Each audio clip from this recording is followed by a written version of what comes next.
Welcome to our channel. Today we how to fix your personal brand with Clarity.fm step by step clearly. Start by visiting Clarity.fm on your web browser. Create an account if you haven't already. Choose your primary focus or area of expertise. Consider how you want to position your personal brand. Take some time to research similar profiles on Clarity.fm. Identify what sets you apart from others in your field. Craft a compelling bio that clearly communicates your strengths. Use specific keywords related to your expertise to enhance discoverability. Upload a professional photo that reflects your personality.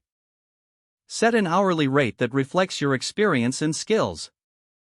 Create clear guidelines about your services and how you can help others. Utilize the platform's features to schedule calls conveniently. Make the most of your first few calls by preparing key points to discuss. Gather feedback from clients after your sessions. Use testimonials to enhance your profile and build credibility.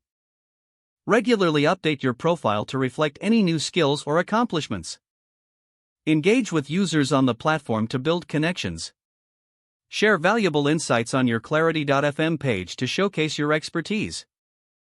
Monitor your performance and adjust your approach based on client interactions. Stay consistent in your branding across all social media platforms. Establish a routine for reviewing and refining your personal brand continually. If the page does not load, refresh the browser or try again in a private or incognito window. Make sure you are using the correct email address, then retype it carefully to avoid small typos. If your password is not accepted, use the reset option and create a new strong password you can remember.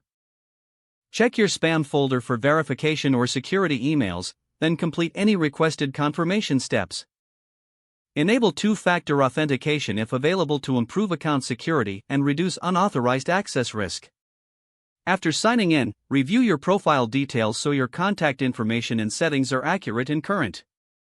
If you see an error message, note it down and try again after restarting your device and internet connection. Don't forget to like this video and subscribe to our channel for more step-by-step tech guides.